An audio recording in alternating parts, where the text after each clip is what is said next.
Hey everyone, my name is Dale Stiles, and this is my week 2 video discussion. This week we're discussing nonverbal cues when engaging in online communication. So how do we judge people in online conversations? Well, there's several things that a user can do to give us some insight into their tone in an online conversation. Some of those visual or nonverbal cues that I learned in online chat groups a few years ago, and I use a few years ago sort of objectively. Anyway, I was taught, avoid using all caps.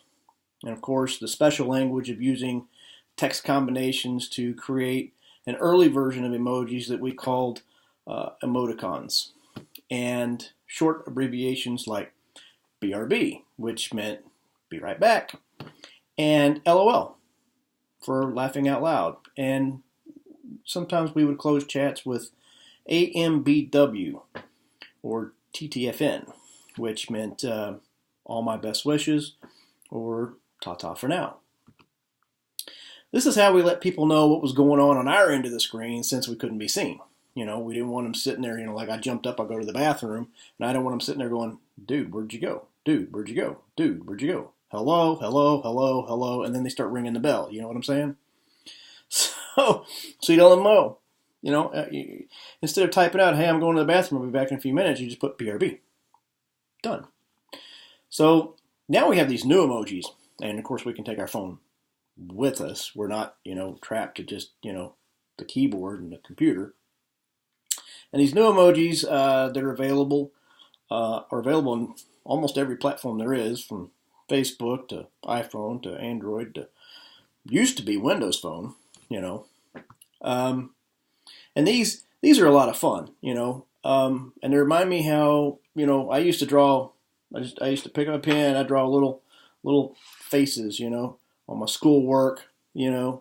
Teachers would draw a little happy face or a little frown or a little exclamation point. Those are all emoticons. They're the what were you thinking? I did the best I could. You put the little 2 dots and an O, right?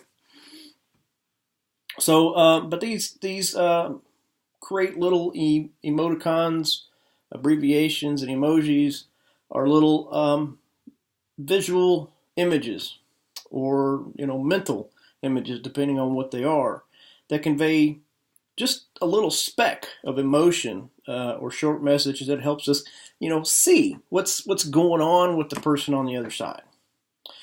So how do we spot conversation cues? Well, we can't exactly shake hands, man hug, or give each other a pat on the back, or laugh in a variety of ways that convey what we're feeling when we're chatting online. We can only say what we say and hope it's conveyed correctly. We can show smiles and winks and laughter through these emoticons and abbreviations and emojis, but we can't exactly show that the laughter is sarcastic unless we put our emotion in those little squiggly brackets and spell out sarcastic laughter, and then follow that with one of the many laughing emojis. Now, words aren't exactly crippled. If someone's well-versed in colorful writing, they can paint a picture with descriptive words and really explain what they're going through. But I found that even with colorful writing, it isn't always understood because the reader doesn't understand the words that we use and doesn't know enough about the subject to interact with us at the same level that we're writing at. So, no matter how colorful the description is, the whole thing's lost in translation. And everybody's going, question mark, question mark, question mark, exclamation point, exclamation point, exclamation point. What are you talking about, man? So Joseph Walther talks about people who have passionate and even sexual relationships in an online environment.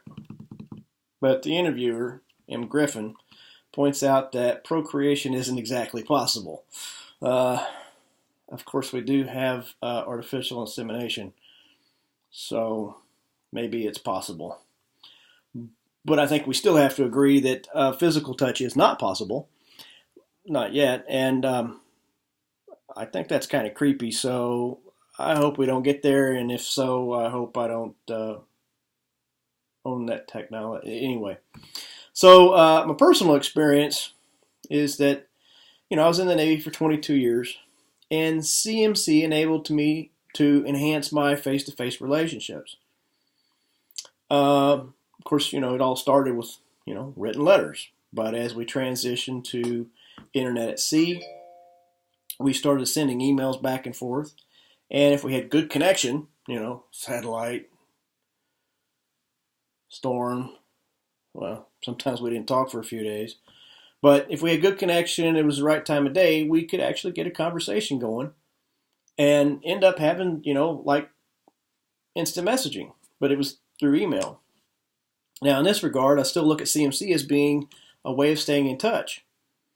But over the last 5 years or so, especially the last 2, social media has become way more toxic than supportive. I think memes are partly to blame.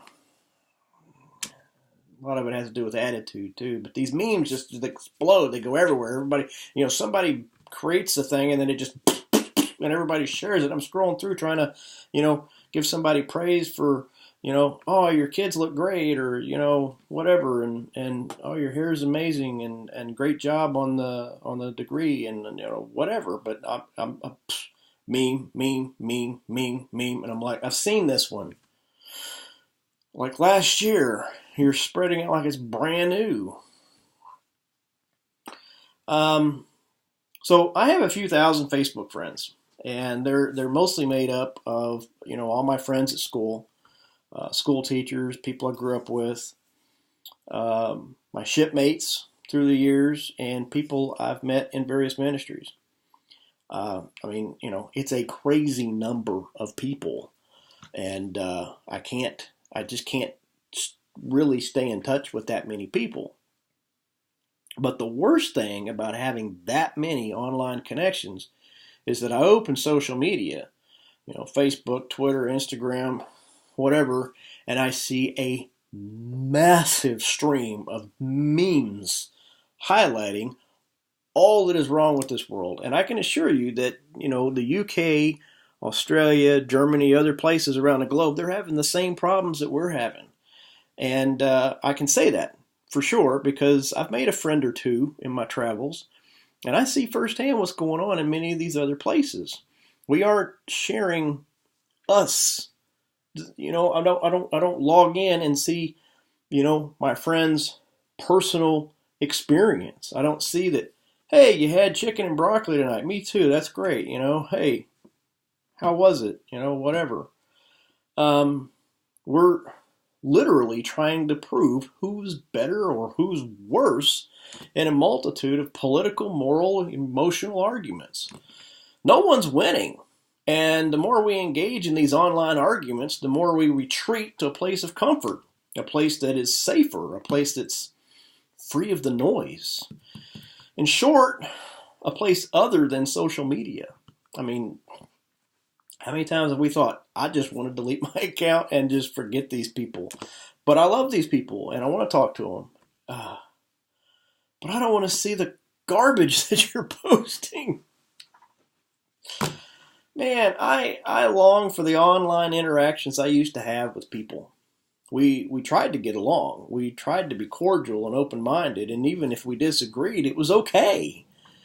Today, if we disagree, our friend might be understanding, but one of their friends might attack us with a barrage of names and stuff that don't describe our character at all.